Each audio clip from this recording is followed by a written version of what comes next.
తాకట్లో ఉన్న బంగారాన్ని విడిపించి ఆ రోజున మార్కెట్ ధర కట్టి మిగిలిన డబ్బును మీకు అందిస్తుంది కొమ్మూరి గోల్డ్.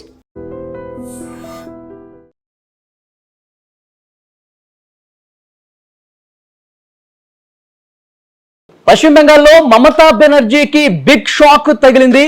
తొలిసారిగా పశ్చిమ బెంగాల్లో భారతీయ జనతా పార్టీ అధికారంలోకి రాబోతుంది. ఇప్పటి వరకు మనకు అందుతున్నటువంటి లెక్కల్ని ఒక్కసారి చూస్తే 147 మ్యాజిక్ ఫిగర్, మొత్తం 294 అసెంబ్లీ నియోజకవర్గాలు. అంటే ఒక స్థానానికి ఈ నెల 21న రీపోలింగ్ చేస్తా ఉన్నారు ఫాల్టా నియోజకవర్గానికి. అంటే మొత్తం 293 స్థానాలకి ఈరోజు కౌంటింగ్ జరుగుతోంది. అంటే 147 మ్యాజిక్ ఫిగర్ ఎవరు చేరువైతే వాళ్ళకే అధికారం దక్కినటువంటి పరిస్థితి ఉంటుంది. ఇప్పటి వరకు మనకు అందుతున్నటువంటి ఇన్ఫర్మేషన్ 147 మ్యాజిక్ మేరకి అత్యంత చేరువుగా భారతీయ జనతా పార్టీ లీడ్ కొనసాగుతుంది. కేవలం 120 స్థానాల్లో లీడ్ మాత్రమే తృణమూల్ కాంగ్రెస్ పార్టీ ఆధిక్యాన్ని కనబరుస్తుంది. సో ఆల్మోస్ట్ భారతీయ జనతా పార్టీదే బెంగాల్ అని చెప్పి కన్ఫర్మ్ అయిపోయినటువంటి పరిస్థితి. బెంగాల్ వ్యాప్తంగా, పశ్చిమ బెంగాల్ రాష్ట్ర వ్యాప్తంగా ఇక్కడ భారతీయ జనతా పార్టీకి సంబంధించిన నాయకులు, కార్యకర్తలు పెద్ద ఎత్తున సంబరాలు చేసుకున్న పరిస్థితి. ఎన్నో ఏళ్లుగా వేచి చూసినటువంటి ఉదయం రానే వచ్చింది.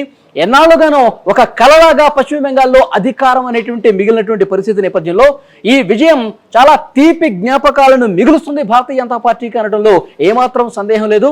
సో ఎట్టి పరిస్థితుల్లో భారతీయ జనతా పార్టీ పశ్చిమ బెంగాల్లో అధికారంలోకి వచ్చి తీరుతుందని ఆ పార్టీకి సంబంధించిన అగ్రనేతలు, ప్రధాని మోదీ, హోంమంత్రి అమిత్ షా, ఇంకా కేంద్ర మంత్రులు అందరూ కూడా సుడిగాలి పర్యటనలు చేస్తూ ఈసారి ఎట్టి పరిస్థితుల్లో మమతా దీదీని కిందకి దించాల్సిందే, మమతా దీదీ సీటుని లాగేయాల్సిందే, భారతీయ జనతా పార్టీ అధికారంలోకి తీసుకురావాల్సిందే అంటూ చాలా గట్టిగా కృషి చేశారు.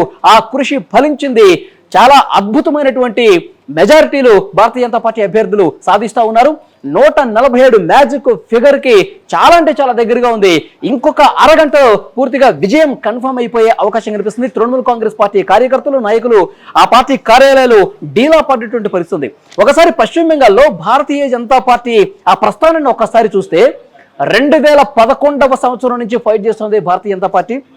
2011లో భారతీయ జనతా పార్టీకి వచ్చిన స్థానాలు 0 మళ్ళీ 5 ఏళ్లకి 2016లో ఆ పార్టీ సాధించిన స్థానాలు కేవలం 3 ఇక 2021 అంటే గత ఎన్నికల్లో చాలా టఫ్ ఫైట్ నడిచింది.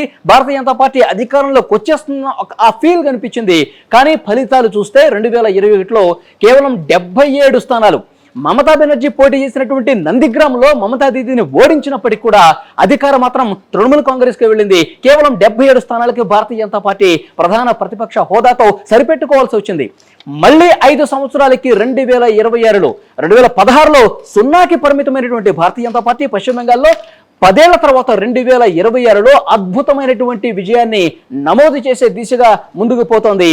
ఇప్పటికే అందుతున్నటువంటి లీడ్స్ ప్రకారం విజయానికి అత్యంత చేరువుగా ఉంది, మ్యాజిక్ ఫిగర్కి అత్యంత చేరువుగా ఉంది.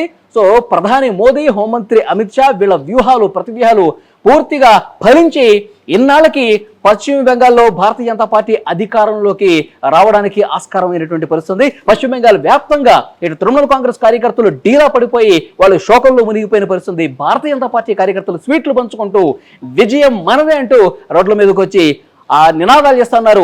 దీదీకి వ్యతిరేకంగా, బీజేపీకి అనుకూలంగా వాళ్ళందరూ కూడా ఇప్పటికే సంబరాల్లో మునిగిపోయినటువంటి పరిస్థితి చాలా స్పష్టంగా కనిపిస్తుంది. సో అంటే మొన్న 3 రోజుల క్రితం ఎగ్జిట్ పోల్స్ అంచనాలు కూడా దాదాపు భారతీయ జనతా పార్టీయే ఈసారి అధికారంలోకి రాబోతుందని చెప్పి చాలా సంస్థలు, మెజారిటీ సంస్థలు కూడా తృణమూల్ కాంగ్రెస్ ఓడిపోతుంది, బీజేపీ అధికారంలోకి వస్తుందని చెప్పింది. సో ఆ ఎగ్జిట్ పోల్స్ అంచనాలు ఇప్పుడు వాస్తవ ఫలితాల్లో కూడా ప్రతిబింబిస్తున్నాయి. భారతీయ జనతా పార్టీ అధికారంలోకి వస్తుందని చాలా క్లియర్గా పశ్చిమ బెంగాల్ అర్థమవుతుంది. ఇంకొక ముఖ్యమైన విషయం అంటే ఈ ఎలక్షన్ జరుగుతున్నటువంటి టైంలో విమర్శలు, ప్రతి విమర్శలు, అధికార అలాగే ప్రతిపక్షాల మధ్య చాలా టఫ్ ఫైట్ జరిగింది. విమర్శలు చాలా వాగ్బాణాలు సంధించుకున్నటువంటి పరిస్థితి ఉంది. ముఖ్యంగా SIRని తీసుకొచ్చారు, స్పెషల్ ఇంటెన్సివ్ వాళ్ళు రివిజన్.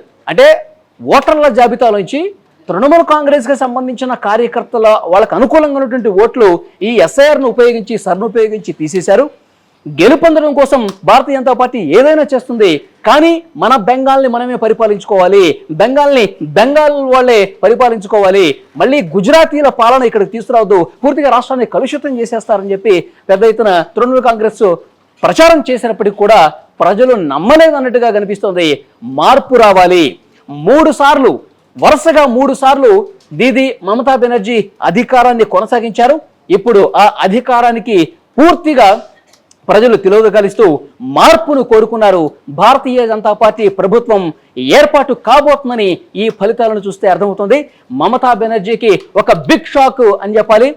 బెంగాల్ సీటు మాదే, బెంగాల్ పీఠం ఎప్పటికీ మాదే అంటున్నటువంటి మమతా బెనర్జీ మొన్న పోలింగ్ అయిపోయిన తర్వాత కూడా 220 స్థానాల్లో మేము గెలుస్తామని చెప్పినప్పుడు కూడా ప్రజలు మాత్రం తిరస్కరించారు. ఫస్ట్ టైం భారతీయ జనతా పార్టీకి బెంగాల్లో అద్భుతమైనటువంటి విజయాన్ని కట్టబెట్టినటువంటి పరిస్థితి ఉంది.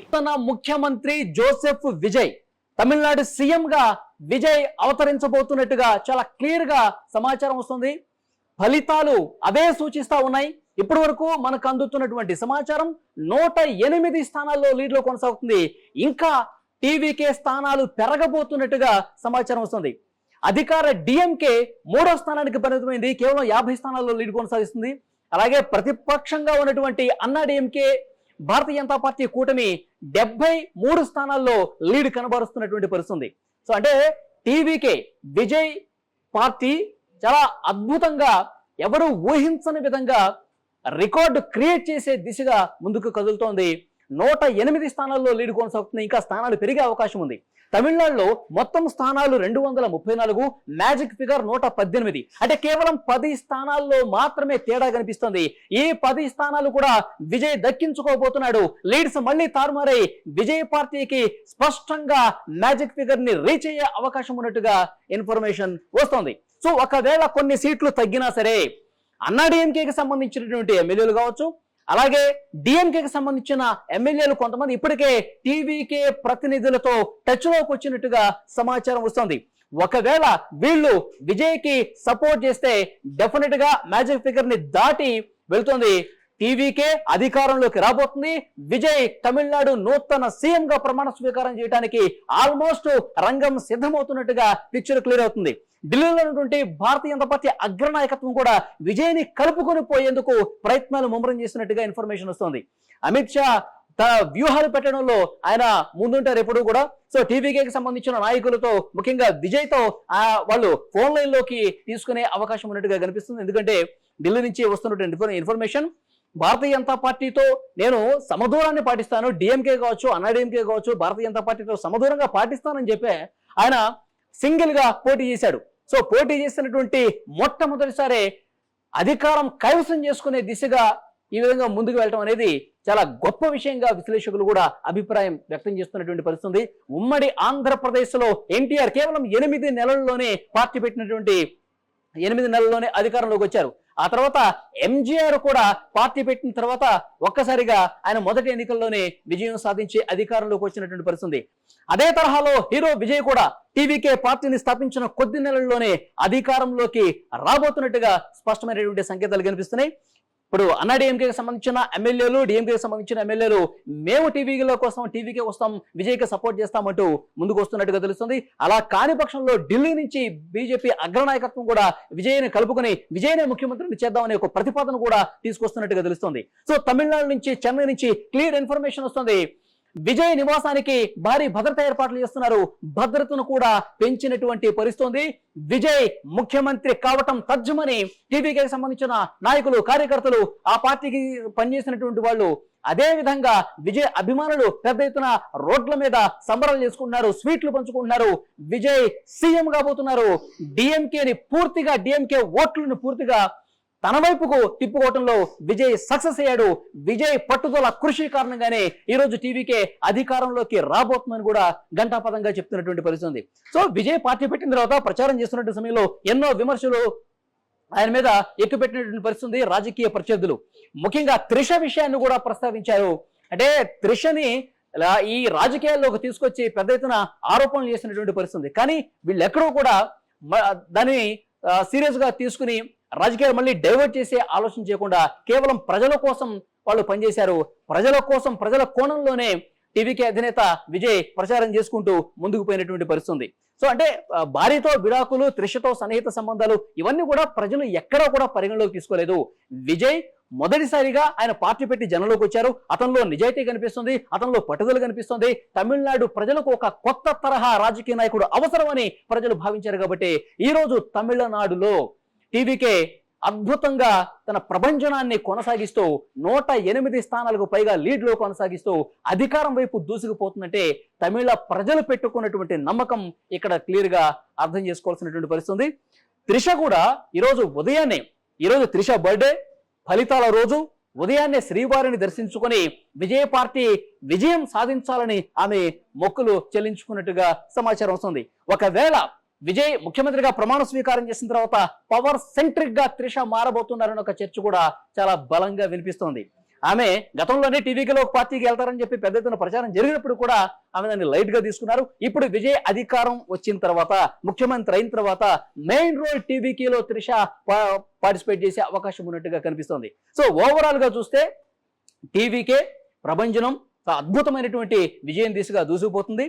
ముఖ్యమంత్రిగా విజయ్ ప్రమాణ స్వీకారం చేయడానికి రంగం ఆల్మోస్ట్ సిద్ధమైపోయినటువంటి పరిస్థితి. డిఎంకే అన్నా డిఎంకేకి సంబంధించినటువంటి ఎమ్మెల్యేలు ఆయనతో జాయిన్ కాబోతున్నట్టుగా కూడా ఇన్ఫర్మేషన్ వస్తోంది.